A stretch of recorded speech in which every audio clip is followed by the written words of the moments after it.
Well, for my third verse of the day, my third episode of Verse of the Day, I wanted to share actually two verses with short little thoughts that came to mind. Not every time that I do these verses of the day am I going to have great, some great uh, spiritual novelty or anything like that to share. Um, these are just thoughts that I get from my devotions every time I read the Bible and that I like to share with people. And so sometimes I'll have verses like today. They're just going to be short little thoughts, little interesting things that I find in my Bible reading. And so the first verse I want to share with you all today is Leviticus 23, verse 3. Leviticus 23, verse 3. And let me open up my English Bible here. I have it open on my Portuguese Bible, so it's going to be hard to read it for you guys. Let me open it in my English Bible. Let's see. Here. Leviticus 23. Here we go. Leviticus 23, verse 3 says the following: 6 days shall work be done, but the seventh day is the Sabbath of rest, and holy convocation. Ye shall do no work therein. It is the Sabbath of the Lord in all of your dwellings. I've always liked this verse because it shows me one very special thing about our God. He wants us to take care of ourselves. God did not tell us to slave off every day of our lives, working every single day with no rest whatsoever. There are people who sometimes have the need physically. They're given the ability to just work and work and work, and they don't seem to need much rest. But for most people, rest is a very important thing.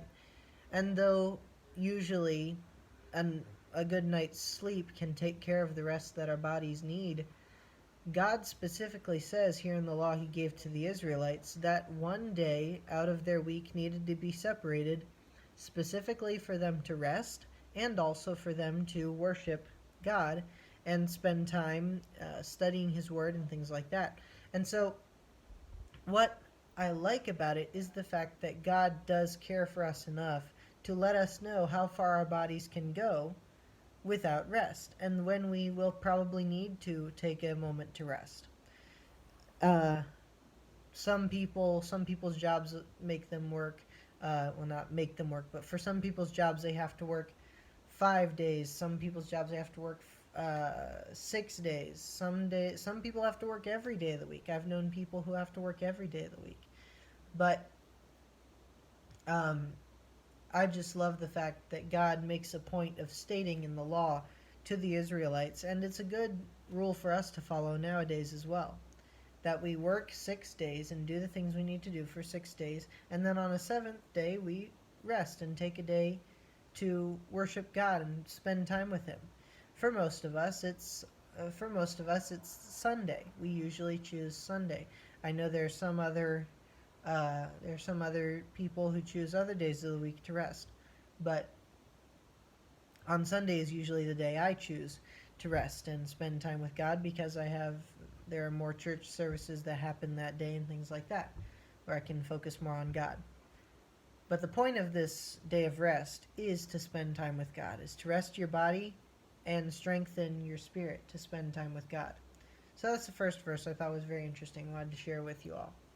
And then the second verse is verse 22.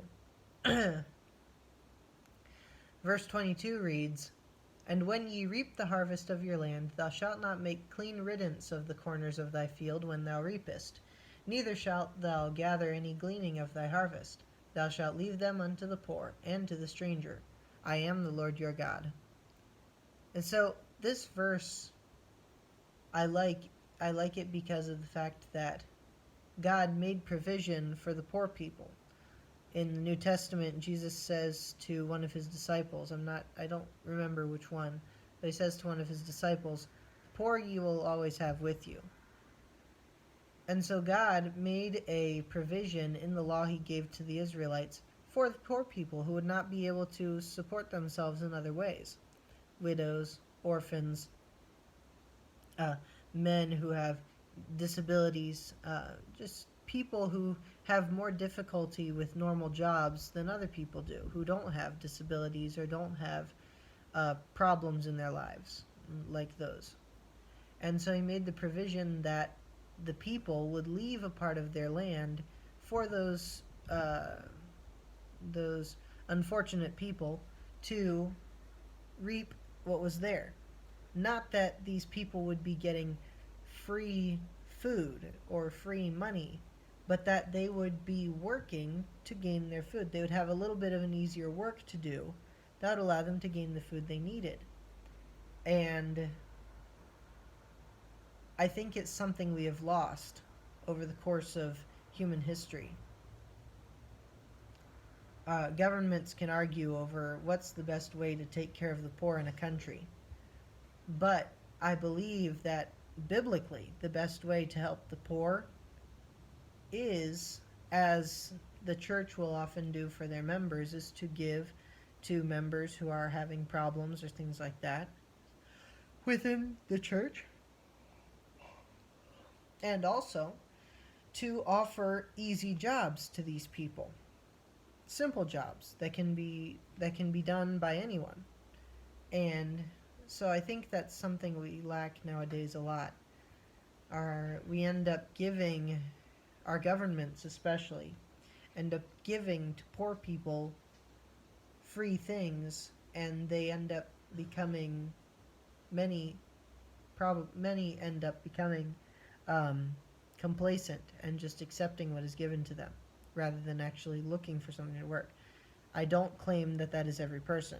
I know there are plenty of good poor people who receive from governments and still look for jobs and still work and things like that.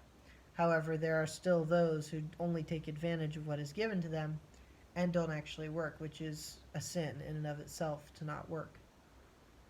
But those are the two ideas I wanted to share with you all. Like I said, nothing novel, no spiritual, no deep spiritual mystery to contemplate in this one. Just a simple thought about these verses that I like to read.